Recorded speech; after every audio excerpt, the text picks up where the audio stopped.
Hadirin sidang Jum'ah rahimakumullah, bahwa angka 17 itu bagi beberapa negara, terutama Indonesia, memiliki nilai yang sakral. Seperti saat ini kita berada pada tanggal 2 Agustus hari Jum'ah.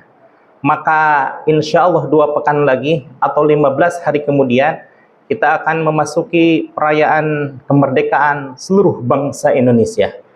Yang mana 17 angka di sini diantaranya 17 angka, 17 huruf. Huruf yang mana? Shin, ha, alif, dal, ta marbutoh. Syahadah itu perwakilan dari syahadat yang merupakan 5 huruf ditambah dengan kalimah yang terdiri dari 12 huruf, yakni lam, alif, alif, lam, ha, alif, lam, alif, alif, lam, lam, ha. La ilaha illallah, 12 huruf, jadi sama dengan 17 huruf. Bahwa kalimah syahadat memang 2 kalimah, yakni syahadatul tauhid dan syahadatul rasul. Bahwa kalimah syahadatul tauhid ini adalah puncak dari seluruh pengakuan hamba-hambanya. Asyhadu an la ilaha illallah, saya bersaksi, meyakini bahwa tidak ada Tuhan selain Allah.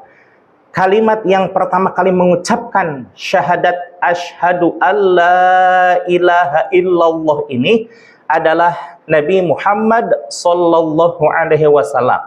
Ketika diundang oleh Allah Subhanahu wa taala untuk menerima syariat yang betapa luhur dan agungnya syariat tersebut, maka diundanglah beliau oleh Allah Subhanahu wa taala dengan segala keterbatasan beliau sebagai manusia, namun dibalik semua itu dengan segala kemahahebatan Allah Subhanahu wa taala. Bahwa Nabi Muhammad sallallahu alaihi wasallam ketika bermusyahadah asyhadu an la ilaha illallah, saya bersaksi, karena memang Nabi Muhammad bermusyahadah menyaksikan Allah Subhanahu wa taala dengan mata kepala dan juga ainul basirah. Menurut para ulama, terutama sahabat Ibnu Abbas, seorang mufassir di kalangan para sahabat, membenarkan bahwa beliau bermusyahadah dengan Allah Subhanahu wa taala. Pun para umatnya ketika mengucapkan kalimatnya sama, asyhadu alla ilaha illallah, tapi maknanya yang berbeda, yakni ayataqona, saya meyakini bahwa tidak ada Tuhan selain Allah. Bahwa seseorang akan sah persaksiannya di hadapan Allah Subhanahu wa taala ketika mengucapkan 2 kalimat syahadat, yakni digabungkan dengan kalimat syahadatut tauhid wa asyhadu anna Muhammadar Rasulullah. Saya bersaksi bahwa Nabi Muhammad sallallahu alaihi wasallam adalah utusan Allah. Disinilah kita melihat satu bukti betapa Allah sangat mengagungkan Nabi Muhammad sallallahu alaihi wasallam dengan disandingkannya nama beliau dengan nama makhluknya yang bernama Nabi Muhammad sallallahu alaihi wasallam. Ketika subhanallah, Nabi Adam alaihissalam sebagaimana diriwayatkan oleh Imam Al-Baihaqi, lamma qatarafa Adam al-khati'ah, ketika Nabi Adam alaihissalam terpleset kepada satu kesalahan, maka Nabi Adam qala, berkatalah Nabi Adam alaihissalam, bijahi Muhammadin Allah ghafartali, dengan kedudukan Nabi Muhammad sallallahu alaihi wasallam, semoga engkau mengampuni aku ya Allah. Subhanallah, ibarat kata Allah tertegun, Shadaqta ya Adam, benar kamu hai Adam, lima arafta bimakhlukin bi Muhammadin. Kenapa engkau mengetahui suatu makhluk yang bernama Muhammad? Kemudian menjawablah Nabi Adam alaihissalam, lamma khalaqtani, ketika engkau menciptakan aku ya Allah, rafa'tu ra'si, aku mendongakkan kepala, wa ra'aitu ibadur ra'si ibadul arsh maktuban la ilaha illallah Muhammadur Rasulullah. Ketika engkau menciptakan aku mengangkat kepala dan aku lihat di tiang-tiang arsy tertulis la ilaha illallah Muhammadur Rasulullah. Tidaklah satu makhluk disebutkan, dituliskan olehmu kecuali engkau mencintainya. Subhanallah. Karena itu Nabi Adam alaihissalam diampuni oleh Allah Subhanahu wa taala. Yang pertama syahadat, yakni 17 huruf. Yang kedua 17 rakaat. Apa itu 17 rakaat? Inilah puncak dari ibadah kepada Allah Subhanahu wa taala. Ketika Allah menurunkan syariat puasa, Allah cukup dengan mewakilkan kepada malak Jibril untuk menyampaikan kepada Nabi Muhammad SAW. Ketika Allah menurunkan syariat zakat, Allah cukup menghunjamkan ke dalam qalbunya Nabi Muhammad SAW dan lain-lain syariat yang ada, kecuali ketika Allah akan menurunkan syariat berupa salat, Allah sendiri mengundang Nabi Muhammad SAW untuk berhadapan dengan Allah. Pertama-tama Nabi Muhammad SAW Isra dari Masjidil Haram ke Masjidil Aqsa, yang ini diabadikan oleh Allah Subhanahu wa taala di dalam surah Al-Isra ayat 1.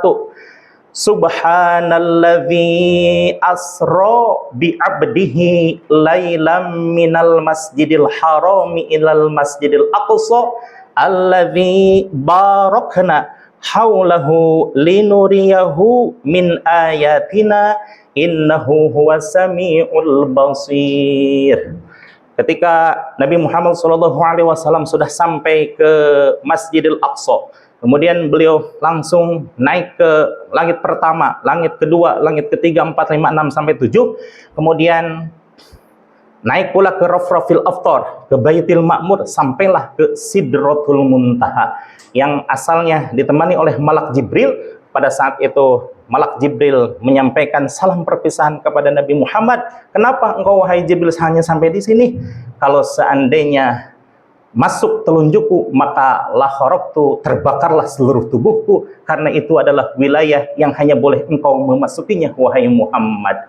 Maka subhanallah, ketika sudah menerima syariat berupa salat 50 waktu, bertemulah Nabi Muhammad SAW dengan Nabi Musa pada langit ke-6. Kemudian Nabi Musa bertanya, apa yang engkau dapatkan dari Tuhanmu untuk umatmu wahai Muhammad? Alhamdulillah, saya sudah mendapatkan syariat berupa salat 50 waktu.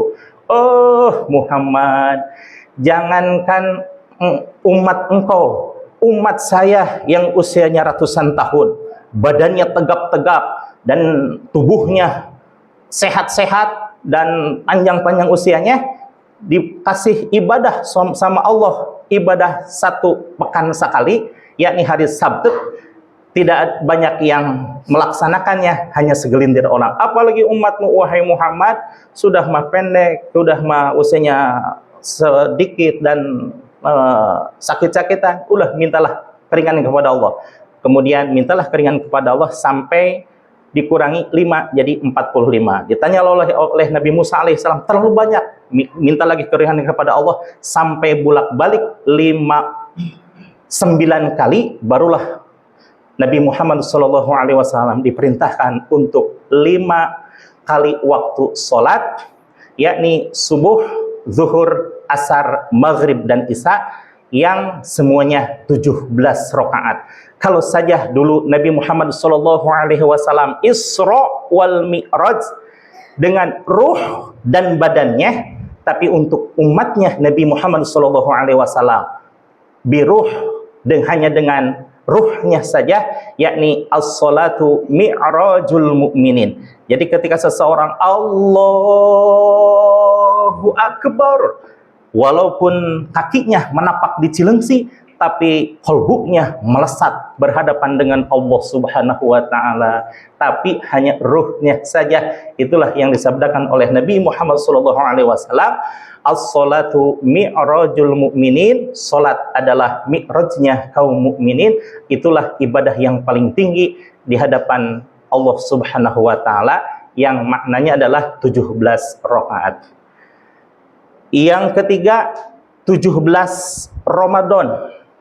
Makna 17 Ramadan adalah bahwa Nabi Muhammad sallallahu alaihi wasallam diturunkan Al-Qur'an secara muaqqatatan, sewaktu-waktu, itu sampai 22 tahun, 2 bulan, 22 hari. Salah satu makna dan hikmahnya adalah untuk menyesuaikan sejarah kejadian yang dialami oleh Nabi Muhammad SAW berurutan dengan turunnya Al-Quran yang merupakan pedoman dari Allah Subhanahu wa taala. Subhanallah, ternyata Allah tidak membekali manusia hanya dengan Quran saja, tapi dengan Al-Quran dan hadis yang disabdakan oleh Nabi Muhammad SAW.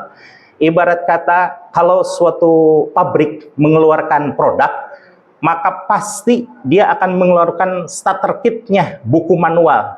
Biar apa? Biar awet kepakainya, pun kalau toh ada kerusakan, gampang untuk cara memperbaikinya.